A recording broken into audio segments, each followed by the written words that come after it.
ඔබටත් තියෙනවද වේදනාව දරා ගන්න බැරි කොඳු වැටපෙළේ සිට පාදයේ දක්වා පට්ටම හරහා විහිදෙන වේදනාවක්.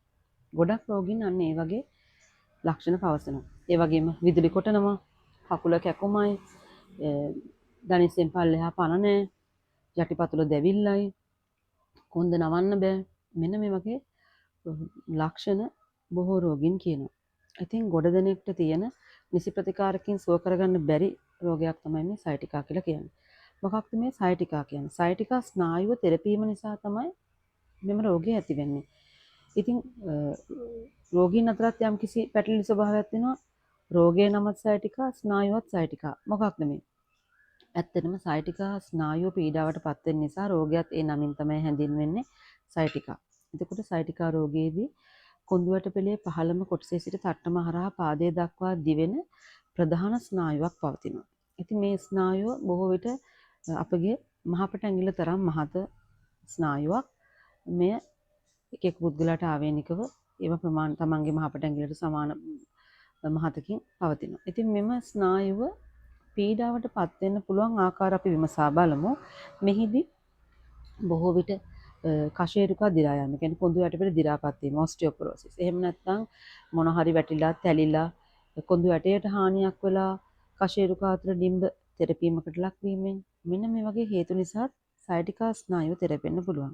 ඒ වගේම ඒ සයිටිකා ස්නායුව ආශ්‍රිතව තුවාලයක්, තැල්මක් වගේ දෙයක් නිසා සයිටිකා ස්නායුව තෙරපෙන්නට පුළුවන්.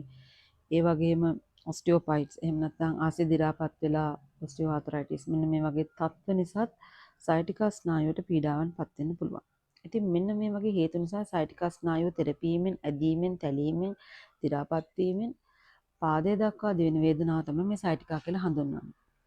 ඉතින් අපි බලමු මෙවැනි සයිටිකා රෝගියෙක් කොහොමද මේ වගේ රෝගකින් ආරක්ෂා වෙන්නේ, ටික ටික යථාවත් වෙලා තමන්ගේ ස්නායුව ආරක්ෂා කරගන්න කියලා. ඔන්න අදත් අපි වෙනද වගේ මාව ඔයාලව හම්බ වෙන්න විෂන් ටෝක් වලින්.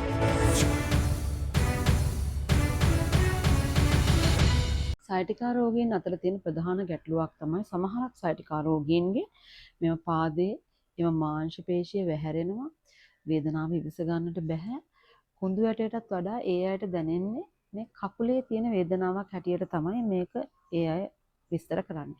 නමුත් අපි දන්නවා මේ රෝග මූලය වන්නේ කොඳු වැටපෙළ ආශ්‍රිතව ඒ ආරම්භක ස්ථානය නිසා අනිවාර්යයෙන්ම පාදයේ කොතරම් වේදනාවක් තිබුණත් අදාළ මූලික ස්ථානය වෙන පහළ කොඳු වැටපෙළ නැත්නම් මේ ලම්බ රීජන් එක, එහෙම නැත්නම් එම පහළම කොඳු වැටපෙළ වල වලට තමයි ප්‍රතිකාරය කළ යුතු වන්නේ.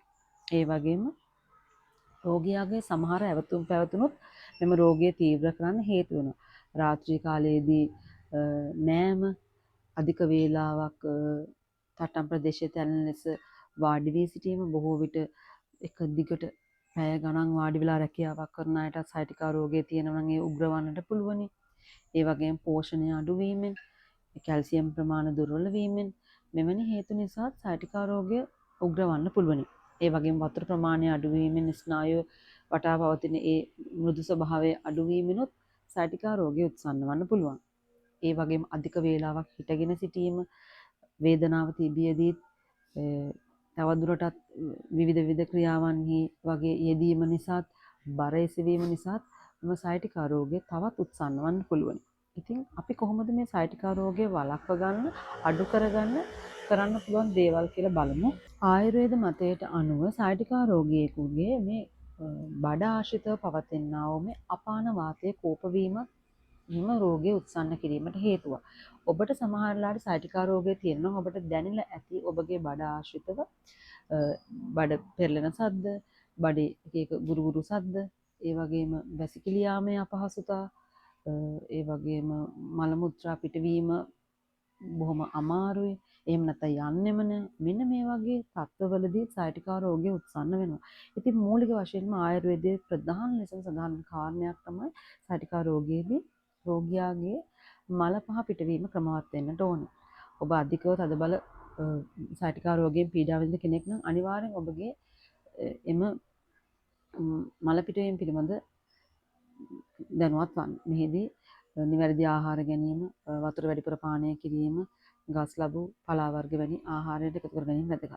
ඒ වගේම සීතල වළක්වන්නට ඕන. සීතල කියන්නේ අධික සීත. යටිපතුල් වලින් අධික සීත ගන්න නිතර වතුරේ සිටිනවා. මේ සීත වීර්ය ස්නායු හරහා ගමන් කිරීම නිසා ස්නායු සංකෝචනය වෙන්න පුළුවන්. ස්නායු සංකෝචනය වීම නිසා මේ රෝගයේ වේදනාව වැඩි වෙන්න පුළුවන්. ඒ නිසා නිතර තමන්ගේ පාද උණුසුම්ව සීතලට ලක් නොවන ආකාරයෙන් තබා ගැනීම සායිටිකා රෝගයෙන් ඇතිවන වේදනාව යම් තරමකට අඩු කරගන්න පිළිවෙල. ඒ වගේම වාත සමන තෙල් වර්ග කොඳු වැටපෙළ හා පාදවල ආලේප කිරීමෙන් රෝගියාට සහනයක් ලබා ගන්නට පුළුවන්.